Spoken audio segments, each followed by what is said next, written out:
a certain way, and they've set up a whole series of traps for us to stop us from reaching our level of conscious enlightenment and personal liberation. That wall is beginning to break down now. There's a big interest in psychopaths now taking off worldwide, and this is not an accident. This is an evolutionary jump. We're now becoming aware that something that isn't quite human has lived amongst us and has controlled us for about 3,500 years, and this individual is the psychopath. Now, how do we deal with this? Well, we have to deal with this issue by first recognizing that it exists. Unfortunately, the likes of mainstream psychiatry does not believe that psychopaths exist because fundamentally they don't believe in the concept of evil. This is one of the reasons I consider psychiatry to not even be close to being a science. It's a form of voodoo, at best. Voodoo that medicates and puts people in an internal victim complex where they give them a false diagnosis and they tell them there's something wrong with them. 9 times out of 10 these people are perfectly normal. No, 99 times out of 100 these people are perfectly normal. They're just going through the normal psychological and emotional fluctuations of life. That's part of what existence in this reality is, and these people should be left alone.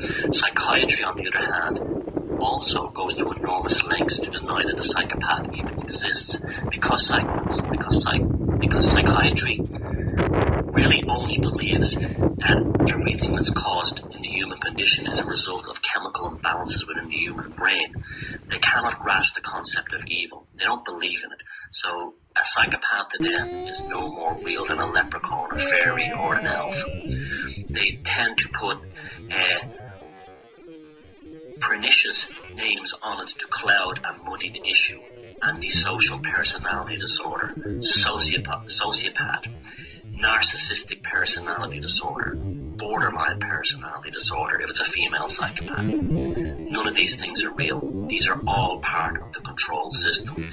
The Diagnostics and Statistics Manual of the American Psychiatric Association 60 years ago had 6 mental disorders in it. They were all very real. They range from psychopathic to schizophrenia to extreme depression. Nowadays, there's nearly 600. They invent these diseases in order to sell pharmaceutical drugs. This is also part of the lockdown. The reason why this happens is because psychopaths are running the show at the very top. Our leaders of business, science, education, government, and media are either psychopathic or they're working towards a psychopathic agenda. And much of this is to stop us from recognizing what the real issue is, that there's a predatory subspecies among the human race that's here to prey upon us. They do this in a number of ways, psychiatry being one of them, democracy being another. Democracy is a wonderful system for psychopaths. Tell me what you want and I'll give it to you once you vote for me. And then when they get in power, they don't care. The collapse in the global financial system is completely a case of psychopathic control system.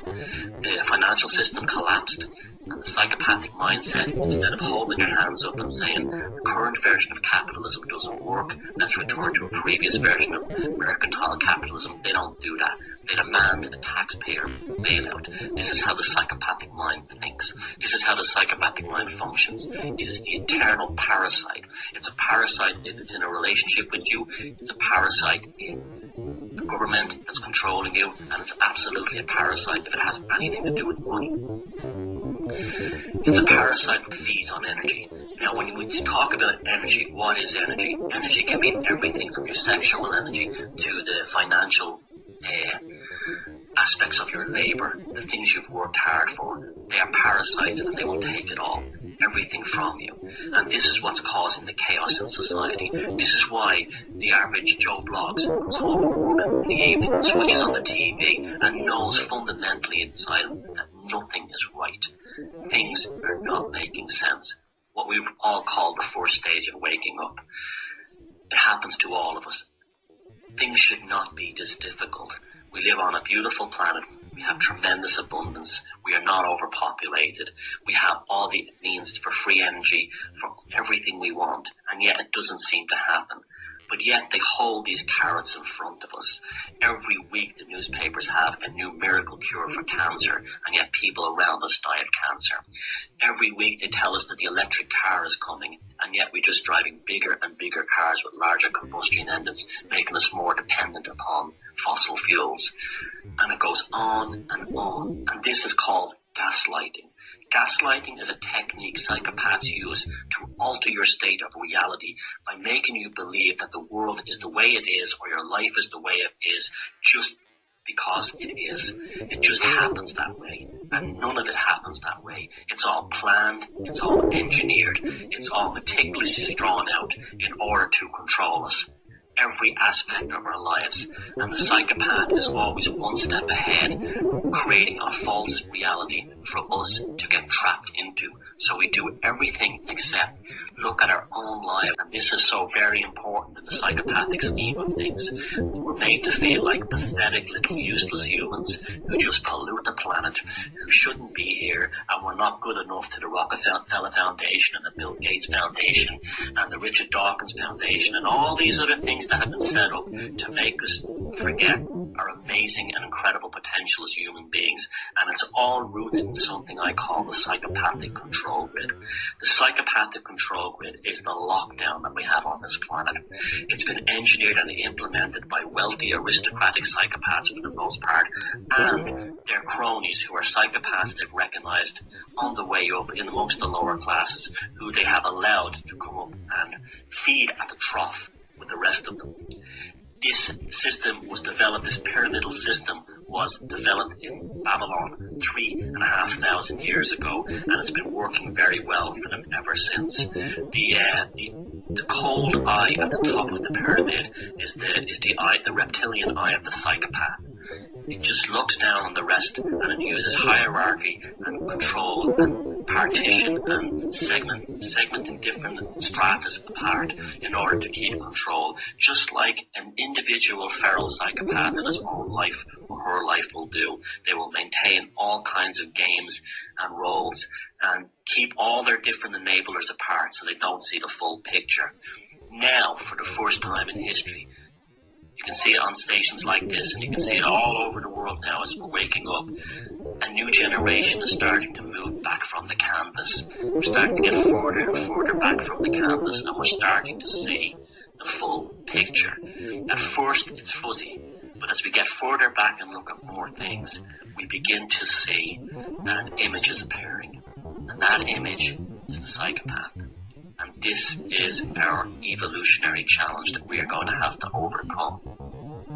We're not going to overcome them on their terms. We're going to overcome them on our terms, because we're creative, we're compassionate, we're intelligent, and we don't do things like build gas chambers, killing fields, and concentration camps. We're not like that. They're like that. We do it through non-compliance. We do not comply with their system. We do not comply with their agenda. We become as self-sufficient as possible. We stop playing into their system. Their system is completely dependent upon our involvement with it. We don't vote. We stop voting. We do not play their games anymore. We grow our own food if possible. We pay as little tax as possible. We keep below the radar, and we take care of our own lives, and we form small independent communities, and we use things like the internet to reach out and find each other. And when we do this, we're undermining their system. The lower layer of the pyramid has begun to crack, and it's starting to fall out from underneath them. And that's what's happening already. This is why they're trying to take control of the awakened community with things like the Zeitgeist movement, the Venus Project, and other sort of slick professional truther things, which are not really anything other than something they've sent out. Just like they sent out things like feminism, which was created by the CIA and Gloria Steinem back in the 1950s. They sent that out to control the women. There is a war against human consciousness, and this war against human consciousness is to place consciousness parasites within our psyche, which rob us of our full potential and always have us externalizing ourselves to control systems which will never serve our interest, which will always lie to us and always pretend they have an answer and they never do. So how do we deal with the psychopath? Non-compliance, no witch hunts. We recognize there is a predator amongst us, and we implement no contact ever again. If you have a psychopath in your personal life, and you're fully aware this person is a psychopath, you've done it all, you've researched and studied, you've observed them over a number of years, you must get this person out of your life. They will suck you dry and destroy you. You're dealing with a human encapsulated tapeworm that only sees you as a form of sustenance, be it emotional, sexual, financial. They will just use you and eat you up and discard you, just like the system is doing to the human race as a whole. No contact ever again allows you the pause to get on with your life. But no contact ever again in terms of the greater scheme of things is also important as well. A lot of our distortions, this destruction of our psyche is brought to us by things like mass media. I'm sure I'm preaching to the converted on Northeast Truth when I tell you to get rid of that bloody TV. Stop it. Don't watch it. Don't make excuses by saying, oh, I like nature programs. Nature is outside your house in the hills and the fields. You don't have to watch it on TV.